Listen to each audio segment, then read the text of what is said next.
newfound confidence is the haptic feedback.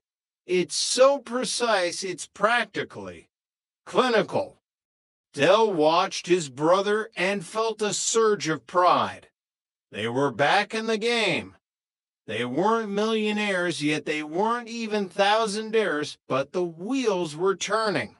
The yellow van was still outside, the debt was still there, and they were still the Trotters.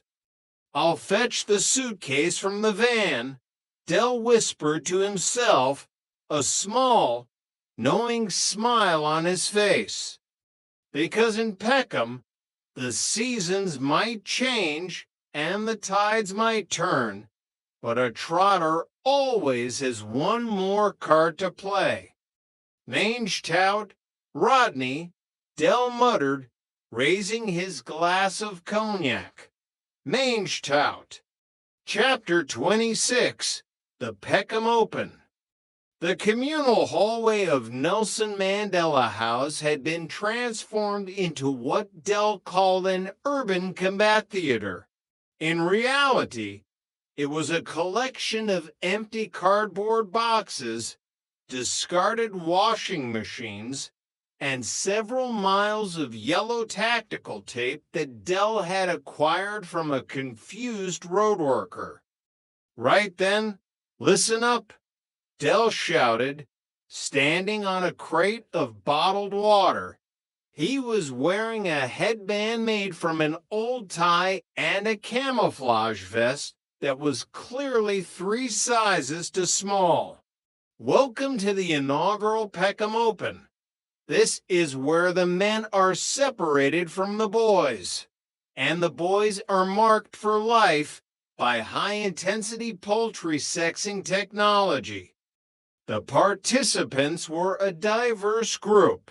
There was Trigger, wearing a high-visibility jacket for no apparent reason, Denzel, who looked like he'd rather be anywhere else, Mickey Pierce, who had actually brought his own camouflage face paint, and 3 bewildered accountancy students that Rodney had lured in from the local library. "The rules are simple," Rodney added, trying to maintain an air of professional authority despite the Spartacus tunic he was still stubbornly wearing. "If you get hit by a laser, you're out. The scanner will emit a high-pitched beep to signify a confirmed mark." Actually, one of the students noted, the device is emitting a chirping sound and the screen says "pull it." "That's a tactical code," Dell interjected quickly.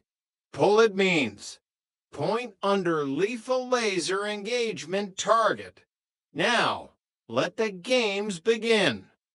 He blew a whistle, and the hallway erupted into chaos.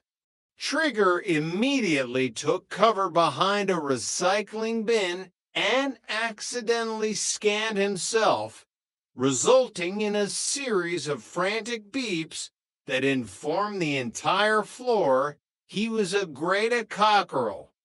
Chapter 27. Friendly Fire. The battle raged for 30 minutes. Mickey Pierce was surprisingly agile, diving over boxes and tagging anyone who moved. However, the machine's original programming began to interfere with the combat simulation. "Dell," Denzel yelled, pinned down behind a sofa, "my gun keeps saying I'm underweight. It won't fire." "Shake it, Denzel.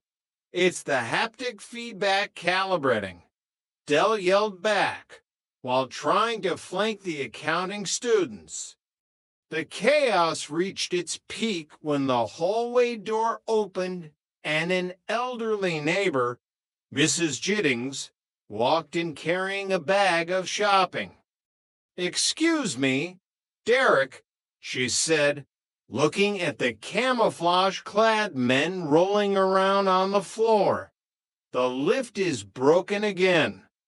Not now, Mrs. Jittings, Del hissed, peeking out from behind a washing machine. Can't you see we're in the middle of a high-stakes tactical exercise?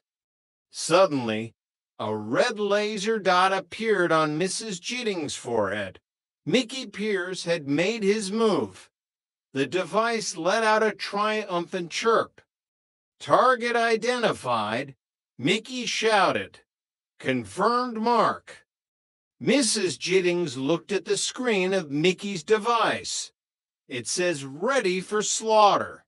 What does that mean? Derek. It's a metaphor, Mrs. Jittings.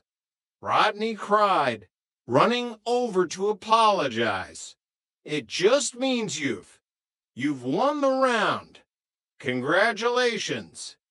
He frantically gestured for everyone to stop. The first Peckham Open had officially descended into a neighborhood relations disaster. Chapter 28, The Boyke Intervention. I must say, Derek, a familiar, mocking voice drawled from the entrance. The Sats really have let their standards slip. Boyke was standing at the edge of the theater, leaning against the doorframe and looking profoundly unimpressed. Beside him, Marlene was stifling a laugh. Ah, Boyke, Del said, standing up and trying to look dignified while covered in dust and tactical tape. Good to see you. We're just finishing up a demonstration of the Trotter tactical system. High-level stuff. We've got interest from several private security firms. Boyke walked over to a discarded poultry sexer and picked it up.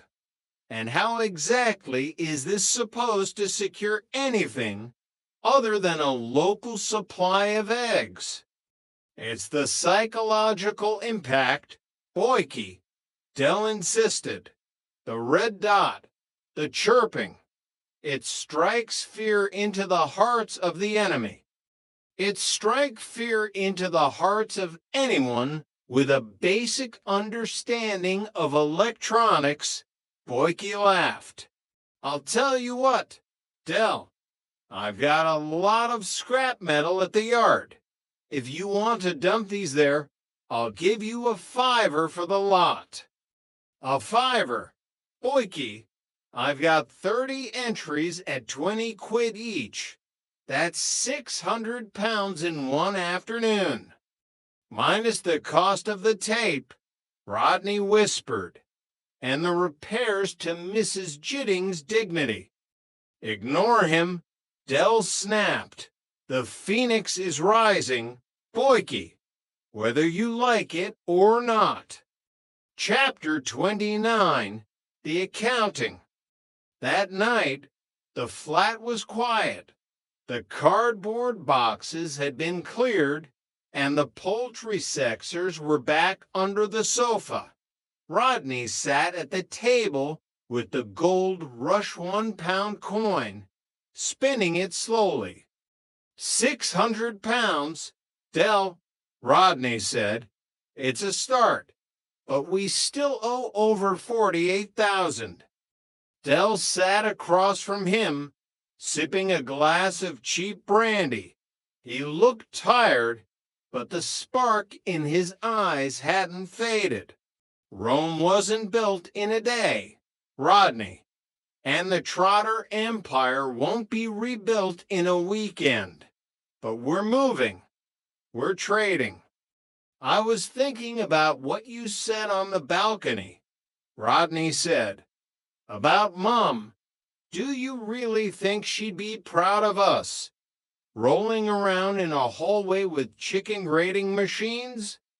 Del looked at the picture of their mother on the mantelpiece. She'd be proud that we never gave up, Rodney. She knew what it was like to struggle. She knew that sometimes you have to be a bit creative to